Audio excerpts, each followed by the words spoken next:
welcome to Esoterica and Nonsense, a podcast where we discuss myths, legends, folktales, fairy tales, supernatural phenomenon, and religions from around the world. I'm your host, Annabelle Pepperbell Banana Hell. Today is story time.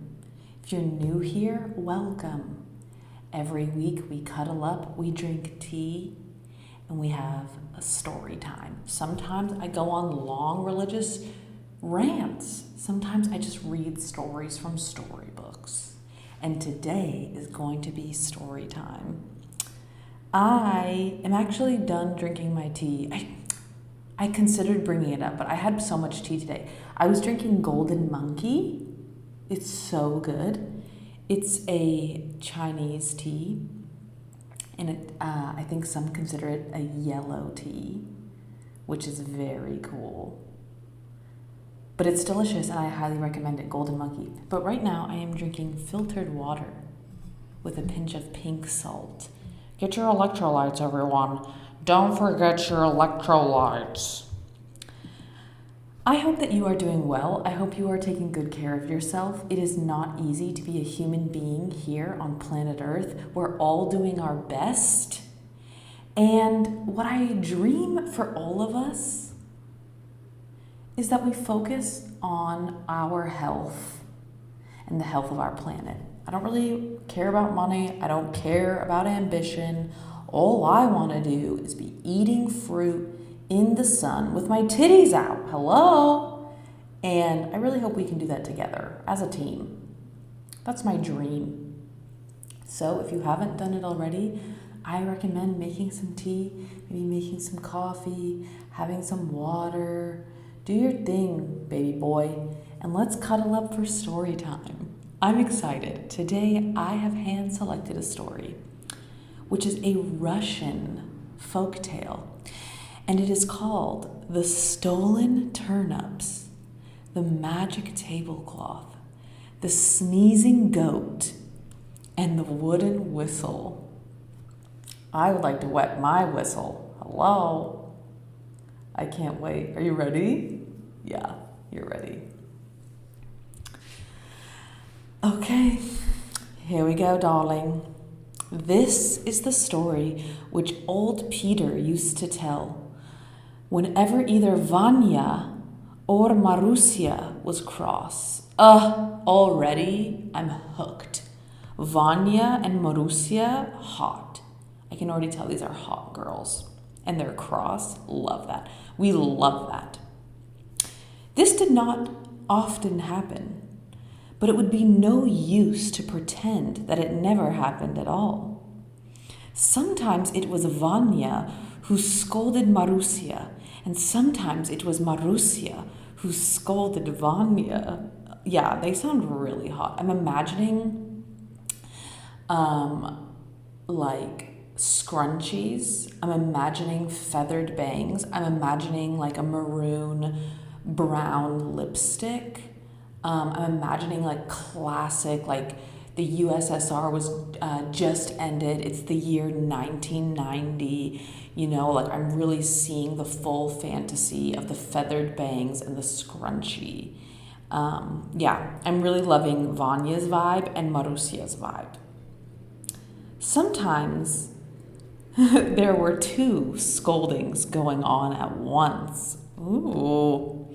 And old Peter did not like crossness in the hut. Whoever did the scolding, he did not like it. He said it spoilt his tobacco and put a sour taste in his tea. Oh, well, we can't have that. We can't have it. And of course, when the children remembered that they were spoiling their grandfather's tea and tobacco, they stopped just as quickly as they could, unless their tongues had run right away with them, which happens sometimes, you know, even to grown-up people. This story used to be told in two ways. It was either the tale of an old man who was bothered by a cross old woman, or the tale of an old woman who was bothered by a cross old man. And the moment old Peter began the story, both children would ask at once, "Which is the cross one?" For then they would know which of them old Peter thought was in the wrong. "This time it's the old woman," said the grandfather. "But as like as not, it will be the old man next." And then any quarreling there was came to an end and was forgotten before the end of the story. Stop it! This is cute. This is so cute. A grandfather is telling this story to squash the beef. And this is the story. What a beautiful premise. Oh my gosh, I love this. See, pause. Like, this is why I made this podcast, because I did not grow up hearing folk tales or fairy tales from my parents or my grandparents. It's all I wanted to know. I wanted to know about fairies. I wanted to know about the ancestors. I wanted to know about dragons. I wanted to know about the ancient world. I wanted to hear the stories. Hello? And this is just touching my heart right now. This is a story that a grandfather would tell his super hot and like stoic Russian granddaughters. I'm just loving this. I'm loving this. All right, are you ready? This is our story. Once, an old man and an old woman lived in a little wooden house. All round the house, there was a garden crammed with flowers and potatoes and beetroots and cabbages. And in one corner of the house, there was a narrow wooden stairway which went up and up, twisting and twisting, into a high tower. In the top of the tower, there was a dovecot, and on the top of the dovecot was a flat root. What's a dovecot? Am I crazy? Does everyone know what a dovecot is except Annabelle? Dovecot, what is it? We're going on Google, everyone. PSA, we're Googling dovecot. What could it mean? Come on, you guys. I know you can search a little faster than this. My internet's not been wonderful. Okay, a dovecot or a dovecote is a columbarium. It is a structure intended to house pigeons or doves. Okay. I know exactly what this is. Okay, it's almost like a dome tower. It's like a small, it's a birdhouse. Harry Potter, anyone? If you've seen Harry Potter, where everyone keeps their owls, it's like that. It's like a small tower where you keep pigeons. Oh, that's why it's called a dovecote or a dovecot. It looks like it's I don't have a definitive answer if it's dovecote or dovecot, but we're gonna say dovecot because that's how it's spelled most of the time. And I love this. We learned a new word today, everyone. Love that. Okay. So where are we? This old couple lives in this super cute cottage. There's flowers, there's potatoes, there's beetroots, there's cabbages. We're in like Russia right now, so I'm pretty sure they probably make borscht fresh from the garden, which I'm loving. I'm just adding this in. I'm making an educated assumption right now. And then in the corner of their little wooden house, we have the narrow wooden stairway, which goes up and up. It twists and twists into the high tower. Yes, got it. Okay, so on the top of the high tower is our dovecot. This is where they keep the pigeons. And on the top of the dovecot is a flat roof. You know what? Take me there. I want a pigeon tower. I want a dovecot. Can I have a dovecot for Christmas? Okay, so now the old woman was never content with the doings of the old man. Typical. She doesn't even need to explain. I already get it. She scolded him all day, and she scolded him all night. If there was too much rain, it was the old man's fault. If there was a drought, and all green things were parched for lack of water, well, the old man was to blame for not altering the weather. Damn. Okay, this sounds like resentment. This sounds like couples therapy is on the menu. And though the old man was quite old and tired, it was all the same to her how much work she put on his shoulders. The garden was full. There was no room in it at all, not even for a single pea. And all of a sudden, the old woman sets her heart on growing turnips. Honestly, I am kind of living for the old woman. I'm loving this energy. This is my kind of girl, you know? I like the girl who is bossy. I'm loving this. And I love turnips. Turnips are underrated. We need to talk about turnips. Why aren't we growing turnips, eating turnips? Turnips are so good roasted. They make such a good chip.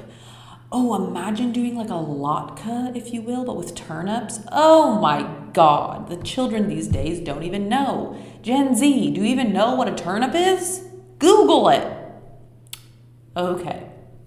So our dear girl, I'm going to call her Genia. I'm sorry, her name is Genia, and I know it. I know it. Yeti bien ochen luglu, Genia. Okay, so the old woman demands turnips of her worthless husband. And he says, but there is no room in the garden. Sew them up on top of the dovecot, says the old woman. But there is no earth there, he says. Well, carry earth up and put it there, says she. Oh my God, yeah, this is cunty. So the old man labored up and down with his tired old bones and covered the top of the dovecot with good black earth. He could only take up a very little at a time because he was old and weak, and because the stairs were so narrow and dangerous that he had to hold on with both hands and carry the earth in a bag which he held in his teeth. Oh, this is kind of fucked up. Yeah, she's doing him dirty. This is not nice. This isn't nice. She should at least help him. I get it. I'm getting the moral of the story here. I'm getting it. Genia, I love her, but this is a lot. You're doing a lot to Boris. Again, these are my names, but I've decided. Sorry about it. Boris's teeth were so strong that his teeth were so strong because he had been biting crusts all his life. Aww. The old woman left him nothing else, for she took all the crumb for herself. The old man did his best, and by evening the top of the dovecot was covered with earth, and he had sown it with turnip seed. Oh, Boris is nice. The next day, and the day after that, and every day after, the old woman scolded the old man till he went up to the dovecot to see how those turnip seeds were getting on. Are they ready to eat yet? She said. They are not ready to eat, he replied. Is the green sprouting? She asked. The green is sprouting, he replied. At last there came a day when the old man came down from the dovecot and said, the turnips are doing finely, quite big as they are getting, but all the best ones have been stolen away. Oh, no. This is not good. Genia is gonna flip. Stolen away? Cried the old woman, shaking with rage. And have you lived all these years and not learned how to keep thieves from a turnip bed? On the top of a dovecot? On the top of a tower? On the top of a house? Out with you! And don't you dare come back till you have caught the thieves. Damn. This is treacherous. Who do you think the thieves are? They have to be little critters, right? Like little hedgehogs? Maybe they're hedgehogs who wanted the turnips. I want to hang out with the hedgehogs eating turnips. Yeah, honestly, I did love Genia at first, but I'm starting to love Boris more. I want to hang out with Boris and grow turnips and relax. Come on. So the old man did not dare to tell her that the door had been bolted, although he knew it had, because he had bolted it himself. Of course he did, because he's a thorough pepper. He hurried away out of the house, more because he wanted to get out of earshot of her scolding than because he had any hope of finding the thieves. They may be birds, thinks he, or the little brown squirrels. Who else could climb so high without using the stairs? And how is an old man like me to get a hold of them, flying through the tops of the high trees and running up and down the branches? And so he wandered away without his dinner into the deep forest. Oh, Boris! Boris in the deep forest. Oh my God. Could you imagine that book? A little kid's book illustrated, Boris in the deep forest, and he's going on a turnip quest. Oh my God. And he collects turnips and he talks to the hedgehogs and the brown squirrels and the pigeons. And they all go on a turnip quest. Sign me up. Turnip quest. Boris in the deep forest. I'm sorry. Hollywood, where are you? I'm ready. I have ideas ready to go. They're flowing right now. But God is good to old men. Hasn't he given me 2 little pigeons who nearly always are as merry as all little pigeons should be? Stop, I'm going to cry. And God led the old man through the forest, though the old man thought he was just wandering on, trying to lose himself and forget the scolding voice of the old woman. Stop it. I can't get over this sentence. Hasn't he given me 2 little pigeons who nearly always are as merry as little pigeons should be? Get out of here. That's the relationship with God that I want. I want God to give me 2 little pigeons who are nearly always as merry as little pigeons should be. Stop it. Boris in the forest is going to be a sleeper hit. This new generation of kids is going to love it. It's going to be like, do you know what it's going to be like?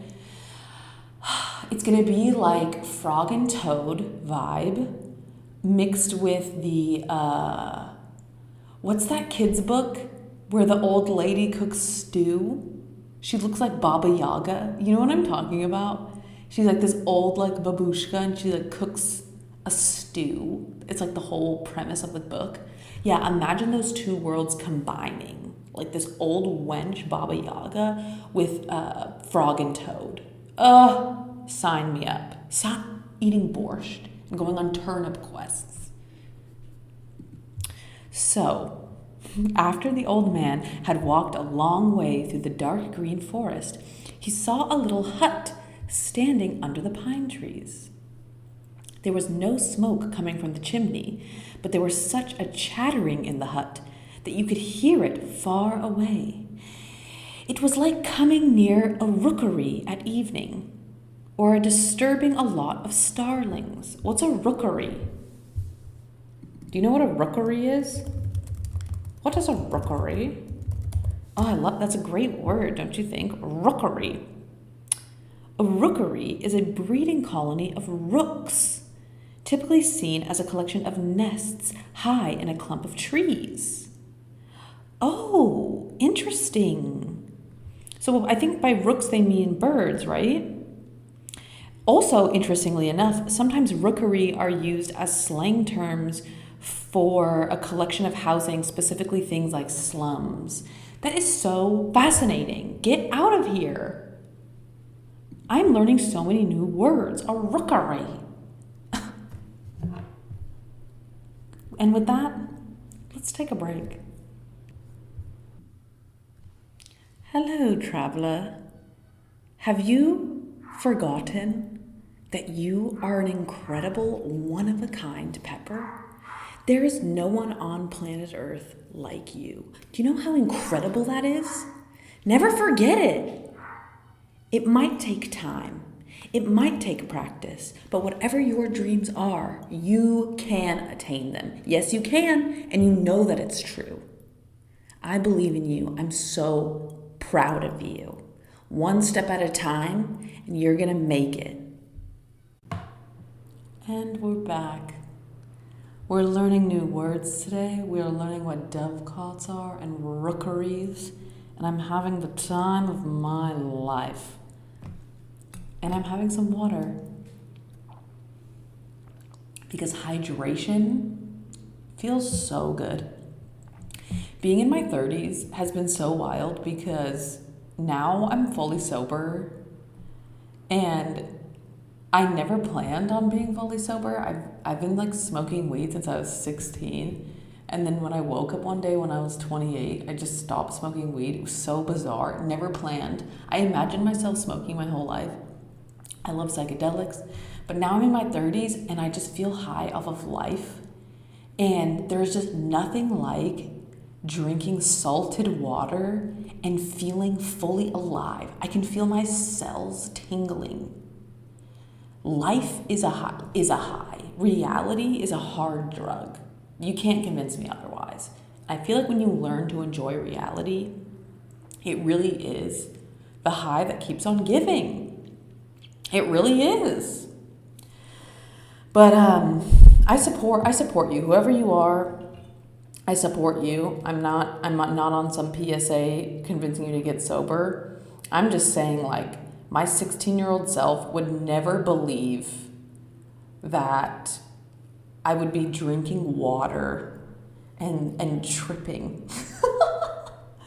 Also, okay, not to go super off topic, but a few weeks ago, I did an episode about gateway experiences, specifically declassified CIA documents, which talk about gateway experiences and also the holographic theory of the universe.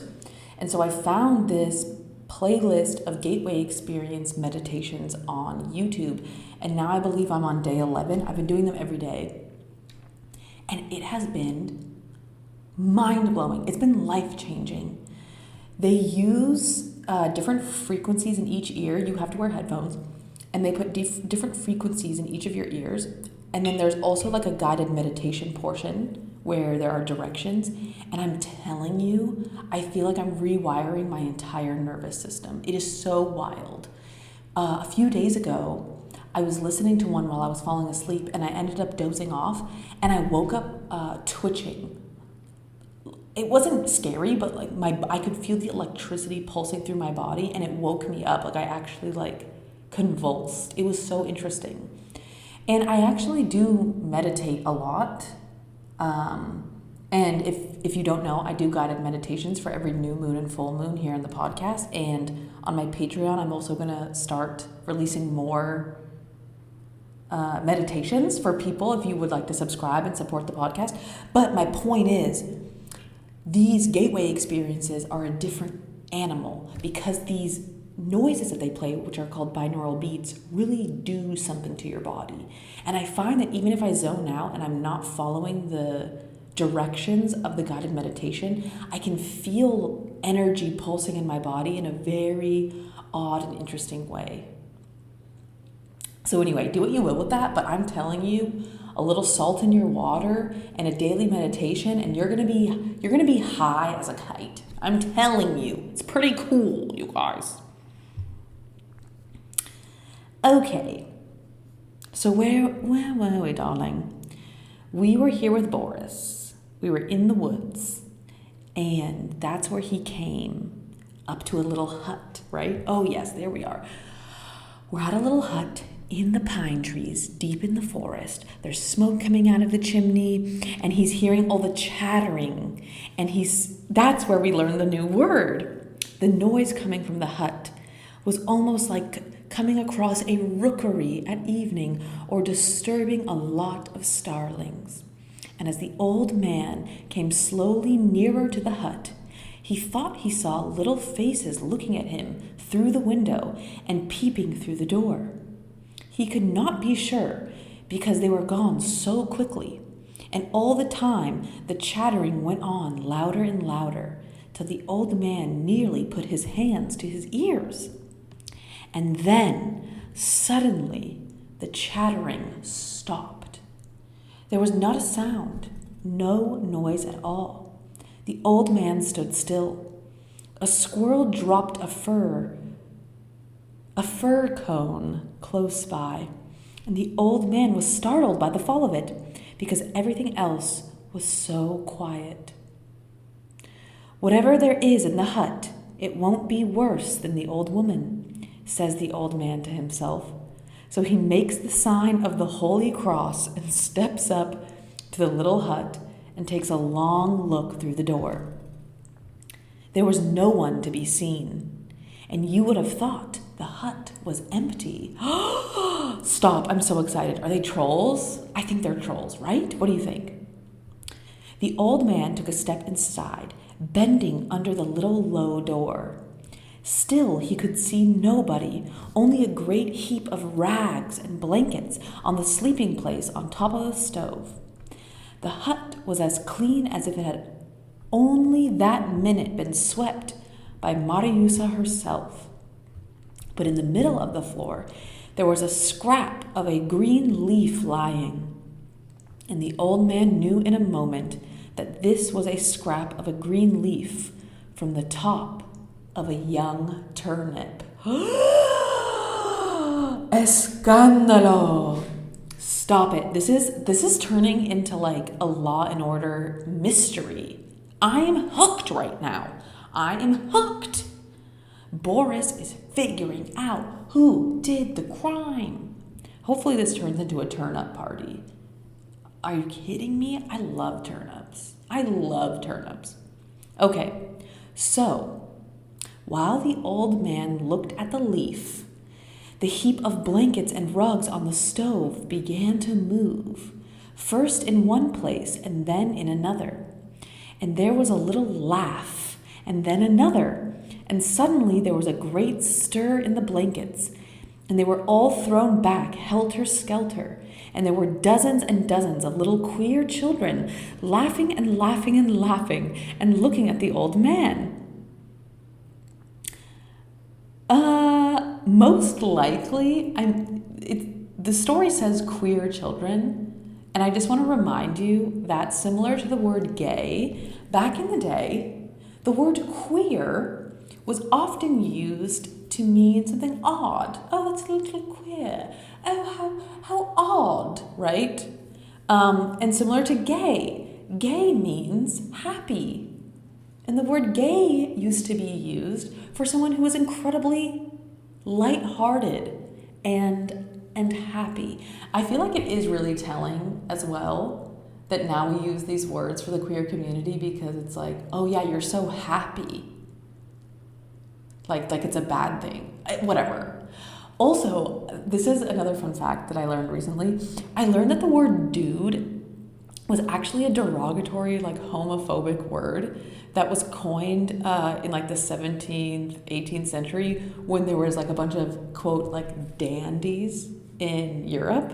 And a dandy kind of referred to like, I guess like a metrosexual man in France and England. They were men who would like wear rouge on their cheeks and they were fancy boys, fancy man. So they would call them dandies. And it was kind of like, yeah, it was a little bit homophobic and it was a little bit, it was almost kind of like a term used like, oh, that's a city boy, that's a fancy man, that's a little bitch, a little dandy. So the word dude derives from dandy. And so that's where dude came from. They would call little fancy man boys from the city dudes.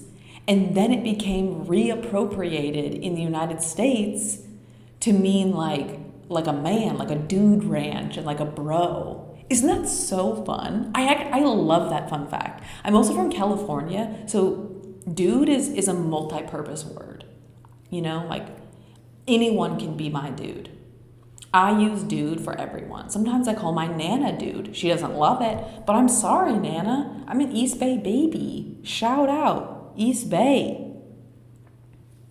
Okay, so here we are. We're in our hut. Boris has discovered this group of, quote, queer children who are laughing and laughing and laughing and looking at him. And every child is holding a little turnip. And they show it to the old man and they laugh. I'm telling you, I knew it. It's a turnip party. We're having a fucking turnip party. Turn up. Turn up for turnips. I'm loving this story. Just then, the door of the stove flew open, and out tumbled more of the little queer children, dozens and dozens of them. Oh my God, stop it. A gay turnip party? Get out of here. The more they came tumbling out into the hut, the more there seemed to be chattering in the stove and squeezing to get out, one over the top of another. The noise of the chattering and laughing would have made your head spin, and every one of the children out of the stove had a little turnip like the others, and waved it about and showed it to the old man, and laughed like anything. "Ho!" says the old man. "So you're the thieves who have stolen the turnips from the top of the dovecot?" "Yes," cried the little children, and the chatter rattled as fast as the hailstones on the roof. "Yes, yes, yes, we stole the turnips." Honestly, I'm trying to join their crew. This is a sick crew. "How did you get on the top of the dovecot when the door into the house was bolted and fast?" At that, the little children all burst out laughing and did not answer a word. "Laugh you may," said the old man, "but it is I who get the scolding when the turnips fly away in the night." "Oh, never mind," cried the children. "We'll pay for the turnips." "How can you pay for them?" asks the old man. "You have nothing to pay with." All the children chattered together and looked at the old man and smiled. Then one of them said to the old man, "Are you hungry, grandfather?" "Hungry?" says the old man. "Why, yes, of course I am, my dear. I have been looking for you all day, and I had to start without my dinner." "If you're hungry, open the cupboard behind you." The old man opened the cupboard. "Take out the tablecloth." The old man took out the tablecloth. Oh, could you imagine? I'm imagining a Russian-style tablecloth, kind of like the amazing jewel tone floral patterns, or like a lace, like a doily situation. "Spread the tablecloth on the table," the children said. The old man spread the tablecloth on the table. "Now," shouted the children, chattering like 1,000 nests full of young birds, "we'll all sit down and have dinner." They pulled out the benches and gave the old man a chair at one end, and all crowded round the table, ready to begin. "But there is no food," said the old man.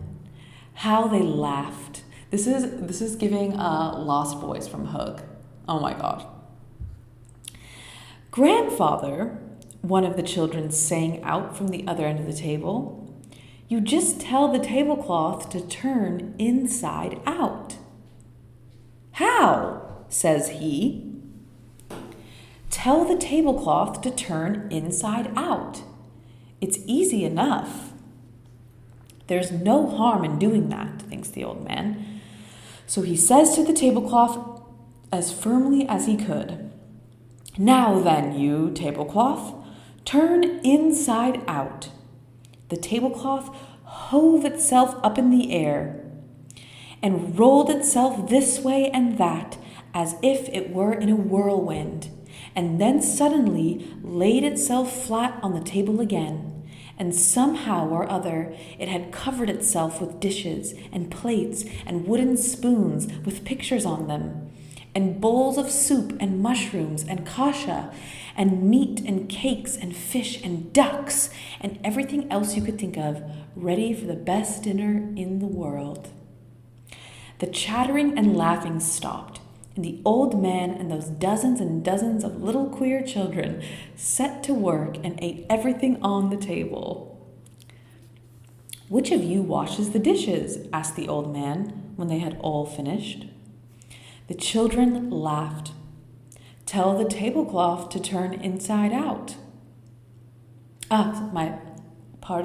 Turn outside in. Honestly, this is an incredible purchase. This is like a magic carpet, but instead of travel, it's just food related. And honestly, I would highly consider this. "Tablecloth," says the old man. "Turn outside in." Up jumped the tablecloth with all the empty dishes and dirty plates and spoons, whirled itself this way and that in the air, and suddenly spread itself out flat again on the table, as clean and white as when it was taken out of the cupboard. There was not a dish or bowl or spoon or plate or knife to be seen, not even a crumb.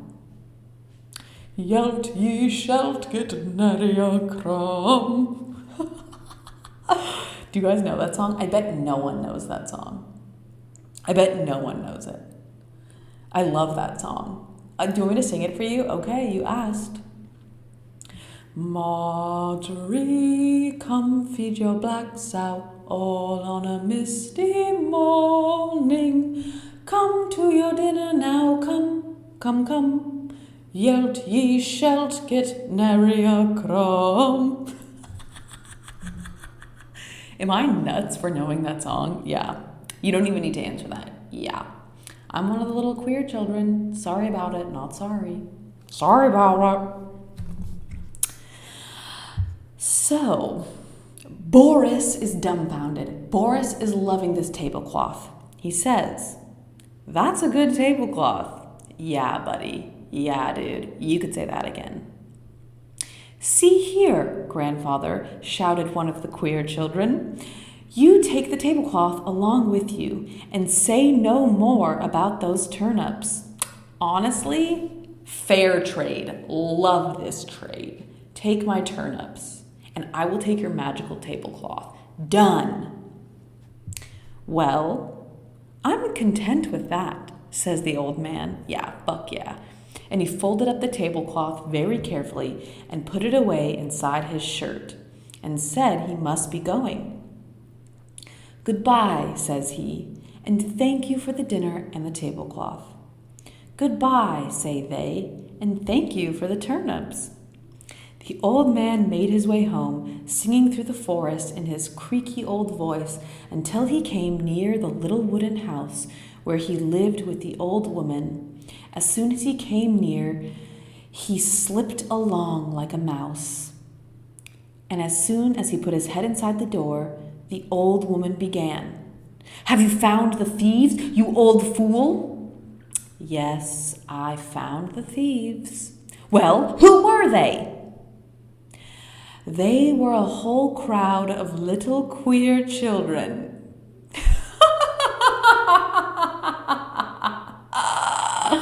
Oh no, I think Zhenya is she's not gonna like that. "Have you given them a beating that they'll remember?" "Oh no, Zhenya." "No," said Boris, "I have not." "What? Bring the children to me, and I will teach them to steal my turnips." "I haven't got the children," he said. "Well, what have you done with them?" "I ate dinner with them," he said. Yes, let her have it. Boris just had the night of his life, partying with the queer kids and eating unlimited food. Sorry, Zhenya, you're being a dick. Yeah, I'm loving this. This is free Boris. Hashtag free Boris. Well, at that, the old woman flew into such a rage she could hardly speak. But speak she did, yes, and shout and scream. And that was all the old man could do not to run away out of the cottage. But he stood still and listened, and thought of something else. And when she had done, he said, "They paid for the turnips." "Paid for the turnips?" scolded the old woman. "A lot of children? What did they give you? Mushrooms?" I love that that's her first assumption. "We can get them without losing our turnips." Wow, I love that Zhenya asked if they paid in mushrooms. I love that. What a fantastic question. "No," he said, "they did not pay in mushrooms. They gave me a tablecloth." and it's a very good tablecloth. Stop. Let's take a break. Hey, little Pepper. This is Annabelle here, reporting live from Pepper World HQ. If you enjoy the podcast, it would help so much if you could follow me. You could write a comment, give me 5 stars perhaps. Also, I would love to hear from you. Email in at esotericaandnonsense@gmail.com. I'd love to hear about your stories. I'd love to hear about suggestions. I would love to hear about any kind of weird, freaky thing that comes to your mind.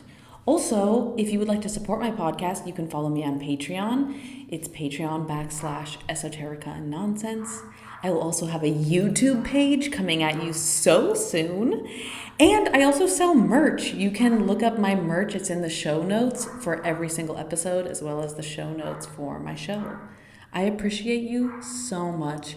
I made this podcast to connect with cool, freaky people like you. So thank you so much.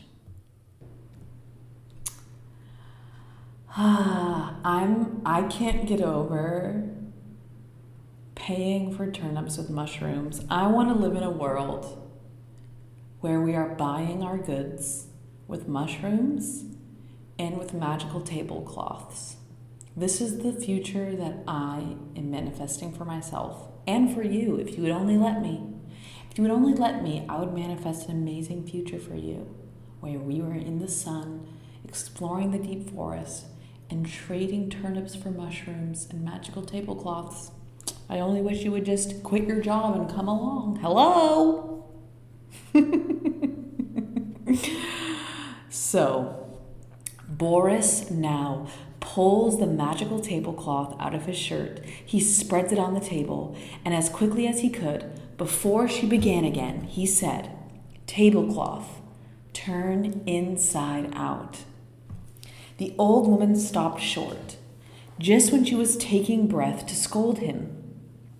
When the tablecloth jumped up and danced in the air and settled back on the table again, covered with things to eat and to drink, she smelt the meat. She took a spoonful of the soup and tried all of the other dishes.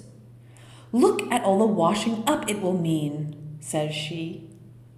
"Tablecloth, turn outside in," says the old man. This is like such a mic drop, like, bitch, let me show you. And there was a whirl of white cloth and dishes and everything else, and then the tablecloth spread itself out on the table as clean as ever you could wish. "That's not a bad tablecloth," says the old woman. Yeah, no shit. Not bad. Try exemplary. "But of course, they owed me something for stealing those turnips." The old man said nothing. He was very tired, and he just laid down and went to sleep. As soon as he was asleep, the old woman took the tablecloth and hid it away in an iron chest and put a tablecloth of her own in its place. "They were my turnips," says she, "and I don't see why he should have a share in the tablecloth. He's had a meal from it once at my expense, and once is enough." Then she lay down and went to sleep, grumbling to herself even in her dreams. Damn, Zhenya, you're really tipping the scales. I was living for Zhenya, and now I'm not on her team at all. She's being a dick to my boy Boris, and I'm not appreciating it. I'm not liking it. Boris passed the vibe test. He was partying with the queer kids. He is growing vegetables. He's super nice. No. Zhenya, no. Early the next morning, the old woman woke up, and she woke up the old man and told him to go up to the dovecot and see how the remaining turnips were getting on.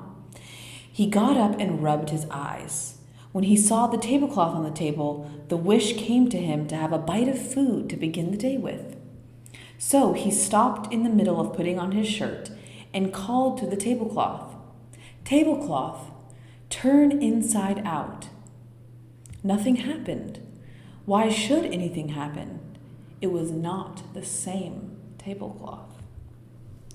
The old man told the old woman, "You should have made a good feast yesterday," says he, "for the tablecloth is no good anymore. That is, it's no good that way. It's like any ordinary tablecloth." "Most tablecloths are," says the old woman. "But what are you dawdling about? Up you go and have a look at those turnips." The old man went climbing up the narrow, twisting stairs and held on with both hands for fear of falling, because they were so steep.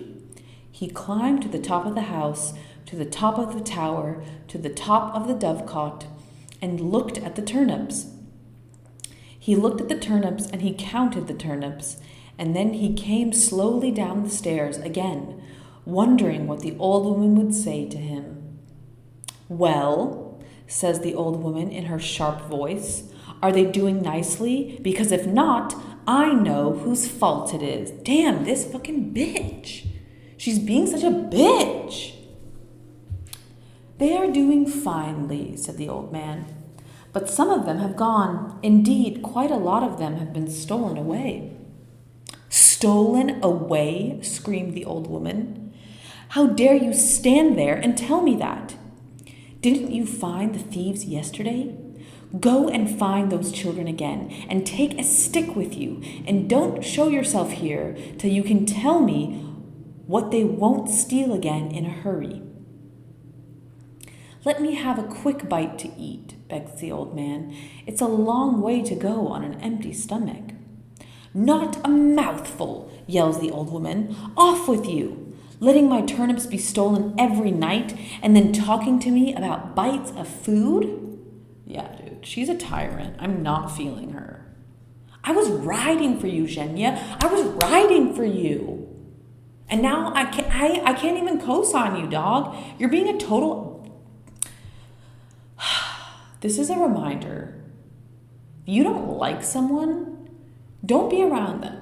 But if you choose to live with someone, be it a friend, be it a roommate, be it a lover, let's be kind to each other. Maybe we have issues. Maybe we need some conflict resolution. Maybe we even need to hire a professional to help navigate our conflict resolutions. But treating each other like garbage, no, not cool. It's 2025, people. Let's move fucking past this. I'm not loving Zhenya right now. So, alas, the old man went off again without his dinner and hobbled away into the forest as quickly as he could get out of earshot of the old woman's scolding tongue. As soon as he was out of sight, the old woman stopped screaming after him and went into the house and opened the iron chest and took out the tablecloth the children had given the old man. Yep, I knew it. She laid it on the table instead of her own. She told it to turn inside out, and up it flew and whirled and flopped down again on the table, all covered with delicious things. She ate as much as she could hold, and then she told the tablecloth to turn outside in and folded it up and hid it away again in the iron chest. Trifling! Meanwhile, the old man tightened his belt because he was so hungry. He hobbled along through the green forest till he came to the little hut standing under the pine trees. There was no smoke coming from the chimney, but there was such a chattering you would have thought that all the Vanyas and Marusyas in Holy Russia were talking to each other inside.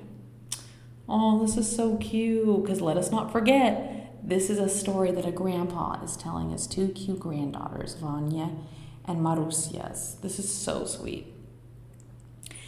He had no sooner come in sight of the little hut than the dozens and dozens of little queer children came pouring out of the door to meet him, and every single one of them had a turnip and showed it to the old man and laughed as if it were the best joke in the world. "I knew it was you," said the old man. "Of course it was us," cried the children. "We stole the turnips." I'm obsessed with the queer kids. Queer kids, unite! Let's go turnip hunting. Yes. But how did you get to the top of the dovecot when the door into the house was bolted and fast? The children laughed and did not answer a word. Laugh you may, says the old man, but it is I who get the scolding when the turnips fly away in the night. Never mind, cried the children. We'll pay for the turnips. Very well, says the old man. But the tablecloth of yours, it was fine yesterday, but this morning it would not even give me a glass of tea and a hunk of black bread. At that, the faces of the little queer children were troubled and grave. For a moment or two, they all chattered together and took no notice of the old man. Then one of them said, Well, this time we'll give you something better. We'll give you a goat. A goat, says the old man. A goat with a cold on its head, said the children. A cold? What? And they crowded round him and took him behind the hut, where there was a gray goat with a long beard cropping the short grass. It's a good enough goat, says the old man. I don't see anything wrong with him. It's better than that, cried the children. You tell the goat to sneeze. The old man thought the children might be laughing at him, but he did not care, and he remembered the tablecloth. So he took off his hat and bowed to the goat. Sneeze, goat, says he, and instantly the goat started sneezing as if it would shake itself into pieces, and it sneezed. Good gold pieces flew from it in all directions till the ground was thick with them. That's enough, said the children hurriedly. Tell him to stop, for all this gold is no use to us. And it's such a bother having to sweep it away. Ugh, what problems. Oh my God. Stop sneezing, goat, says the old man. And the goat stopped sneezing and stood there panting and out of breath in the middle of a sea of gold pieces. The children began kicking the gold pieces about, spreading them by walking through them as if they were dead leaves. Oh, the decadence. Oh, love this. My father used to say that those gold pieces are lying about still for anybody to pick up. But I doubt if he knew just where to look for them, or he would have had better clothes on his back and a little more food on the table. But who knows? Some day we may come upon that little hut somewhere in the forest, and then we shall know what to look for. Oh my God, look for the group of queer kids that can give you a goat with a cold who sneezes gold. This is so cool. The children laughed and chattered and kicked the gold pieces this way and that into the green bushes. And they brought the old man into the hut and gave him a bowl of kasha to eat, because he had to have dinner. There was no magic about the kasha, but it was good enough kasha for all that, and hunger made it better. What is kasha? Kasha. What is kasha? Kasha. What is kasha? We're Googling it. Did you like my song? Okay, kasha is essentially like a buckwheat porridge. Interesting. Okay, so they're eating buckwheat porridge. So, when the old man had finished the kasha and drunk a glass of tea and smoked a little pipe, he got up and made a low bow and thanked the children. And the children tied a rope to the goat and sent the old man home with it. He hobbled away through the forest, and as he went, he looked back. And there were the little queer children all dancing together, and he heard them chattering and shouting, "Who stole the turnips? We stole the turnips. Who paid for the turnips? We paid for the turnips. Who stole the tablecloth? Who will pay for the tablecloth? Who will steal the turnips again? We will steal the turnips again." Yes. Yes, children. Yes, children. Pop the corn, feed the children. Grow the turnips, Feed the queer children. I'm loving this. But the old man was too pleased with the goat to give much heed to what they said, and he hobbled home through the green forest as fast as he could, with the goat trotting and walking behind him, pulling leaves off the bushes to chew as they hurried along. The old woman was waiting in the doorway of the house. She was still as angry as ever. "Have you beaten the children?" she screamed. "Have you beaten the children for stealing my good turnips?" "No," said the old man. "They paid for the turnips." "What did they pay?" "Well, they gave me this goat," he said. "That skinny old goat? I have 3 already, and the worst of them is better than that." "It has a cold in the head," says the old man. "Worse than ever," screams the old woman. "Now wait a minute," says the old man as quickly as he could, to stop her scolding. "Sneeze, goat." And the goat began to shake itself almost to bits, sneezing and sneezing and sneezing. The good gold pieces flew all ways at once, and the old woman threw herself after the gold pieces, picking them up like an old hen picking up corn. Did I not just say pop the corn and feed the children? I'm telling you, am I psychic? Hello. As fast as she picked them up, more gold pieces came showering down on her like a heavy gold hail. A golden shower, perhaps. Beating her on her head and her hands as she grubbed after those that had fallen already. "Stop sneezing, goat," says the old man. And the goat stood there, tired and panting, trying to get its breath. But the old woman did not look up till she had gathered every one of the gold pieces. When she did look up, she said, "There's no supper for you. I've had supper already. This bitch, I'm so sick of her right now. Boris, we need to break up with her." The old man said nothing. He tied up the goat to the doorpost of the house, where it could eat the green grass. Then he went into the house and lay down, and fell asleep at once, because he was an old man and he had done a lot of walking. As soon as he was asleep, the old woman untied the goat and took it away and hid it in the bushes, and tied up one of her own goats instead. "They were my turnips," says she to herself, "and I don't see why he should have a share in the gold." Then she went in and lay down, grumbling to herself. This bitch is trippin'. Early in the morning, she woke the old man. "Get up, you lazy fellow," says she. "You will lie all day and let all the thieves in the world come in and steal my turnips? Up with you to the dovecot and see how my turnips are getting on." Do you know who I'm imagining Xenia looks like? Miss Trunchbull from Matilda. You know what I'm talking about. That's what I'm seeing now. This is the picture I'm painting.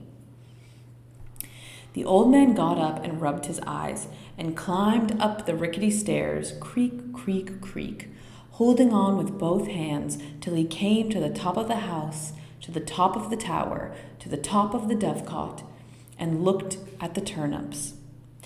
He was afraid to come down, for there were hardly any turnips left at all, and when he did come down, the scolding of the old woman was so much worse than the other scoldings rolled into one. She was so angry that she shook like a rag in the high wind. The old man put both hands to his ears and hobbled away into the forest. He hobbled along as fast as he could hobble until he came to the hut under the pine trees. This time, the queer children were not hiding under the blankets or the stove or chattering in the hut.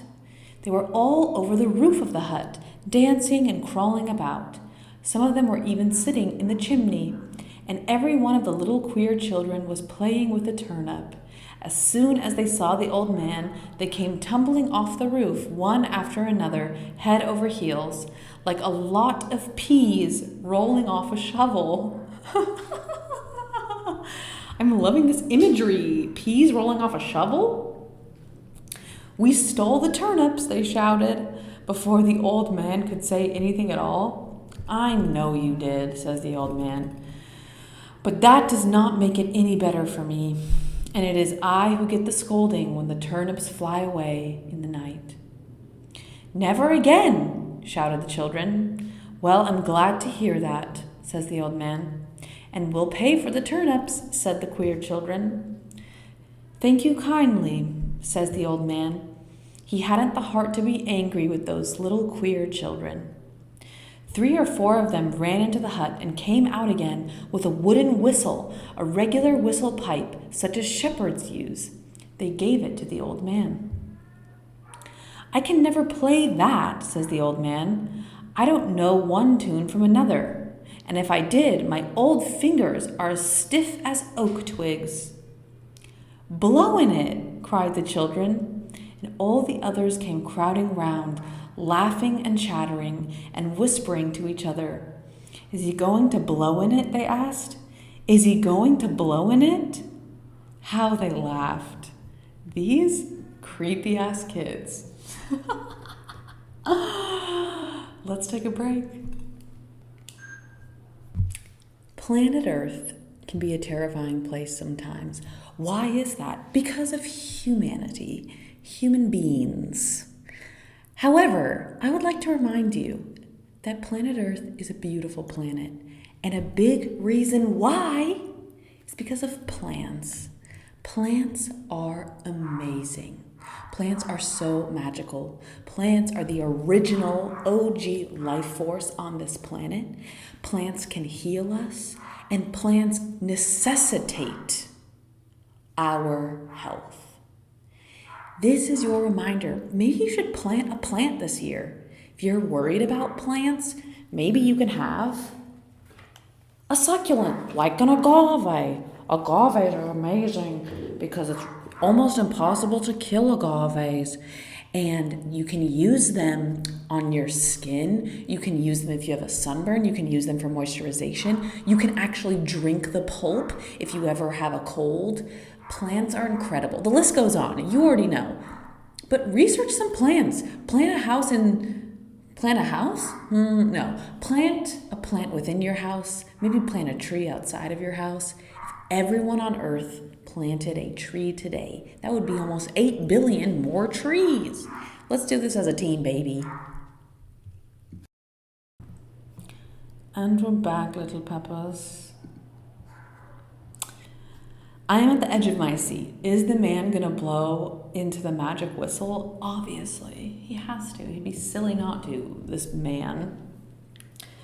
The old man took the whistle and gathered his breath and puffed out his cheeks and blew in the whistle pipe as hard as he could. And before he could take the whistle from his lips, 3 lively whips had slipped out of it and were beating him as hard as they could go, although there was nobody to hold them. Pew, pew, pew! The 3 whips came down on him, one after another. Oh, shit! Blow again, the children shouted, laughing as if they were mad. Blow again, quick, quick, quick! And tell the whips to get into the whistle. The old man did not wait to be told twice. He blew for all he was worth, and instantly the 3 whips stopped beating him. Into the whistle, he cried, and the 3 lively whips shot up into the whistle like 3 snakes going into a hole. What kind of witchery is this? These kids are little freaks. I'm loving it. He could hardly have believed that they had been out at all if it had not been for the soreness of his back. You take that home, cried the children. That'll pay for the turnips and put everything right. Yes, justice! Justice for my man Boris. Who knows, said the old man, and he thanked the children and set off home through the green forest. Goodbye, cried the little queer children. But as soon as he had started, they forgot all about him. When he looked round to wave his hand to them, not one of them was thinking of him.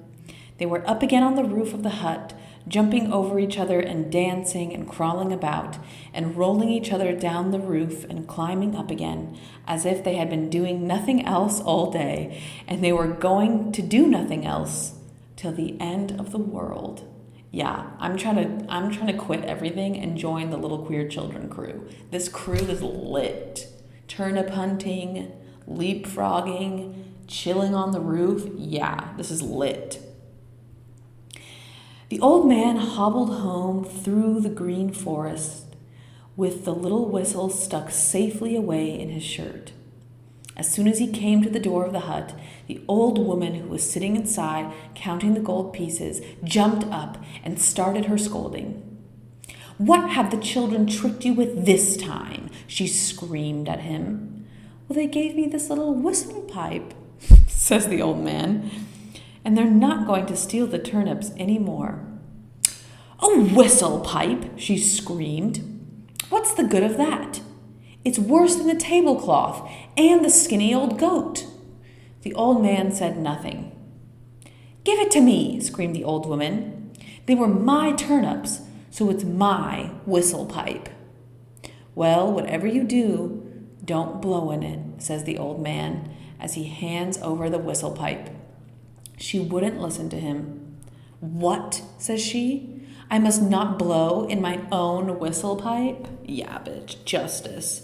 And with that, she put the whistle pipe to her lips and blew. Yes, that's what I've been waiting for. Out jumped the 3 lively whips. They flew up in the air and they began to beat her. Pew, pew, pew, one after another. If they made the old man sore, it was nothing to what they did to the cross old woman. Stop them, she screamed, running this way and that in the hut, with the whips flying after her, beating her all the time. "I'll never scold you again. I am to blame. I stole the magic tablecloth. I put the old one out instead. I hid it in the iron chest." She ran to the iron chest and opened it and pulled out the tablecloth. Stop them, she screamed, while the whips laid it on hard and fast, one after another. "I am to blame. The goat that sneezes gold pieces is hidden in the bushes. The goat by the door is one of our old ones. I wanted all the gold for myself." All this time, the old man was trying to get a hold of the whistle pipe, but the old woman was running about the hut so fast, with the whips flying after her and beating her, that he could not get it out of her hands. At last he grabbed it. "Into the whistle," says he, and put it to his lips and blew. In that moment, the 3 lively whips had hidden themselves in the whistle, and there was a cross old woman kissing his hand and promising never to scold anymore. Yeah, fucking right. "That's all right," says the old man, and he fetched the sneezing goat out of the bushes and made it sneeze a little gold, just to be sure that it was the goat and no other. Then he laid the tablecloth on the table and told it to turn inside out. Up it flew and came down again with the best dinner that was ever cooked, only waiting to be eaten. And the old man and the old woman sat down and ate till they could eat no more. The old woman rubbed herself now and again, and the old man rubbed himself too. What?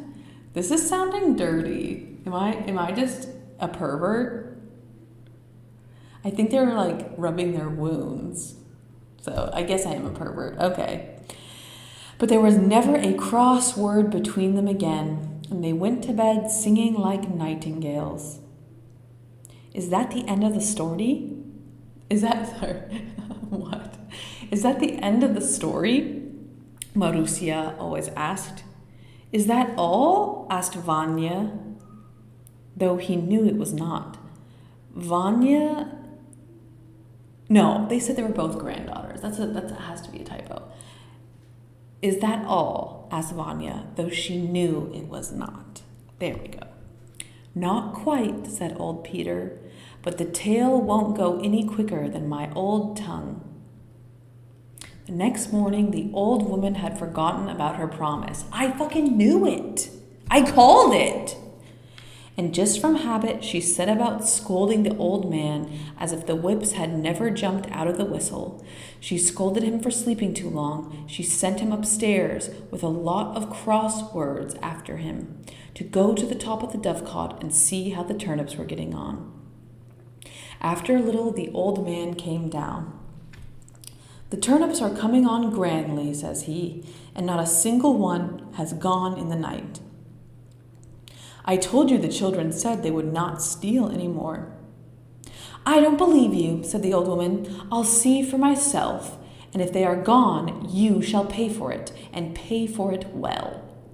Up she jumped and tried to climb the stairs, but the stairs were narrow and steep and twisting. She tried and could not get up at all.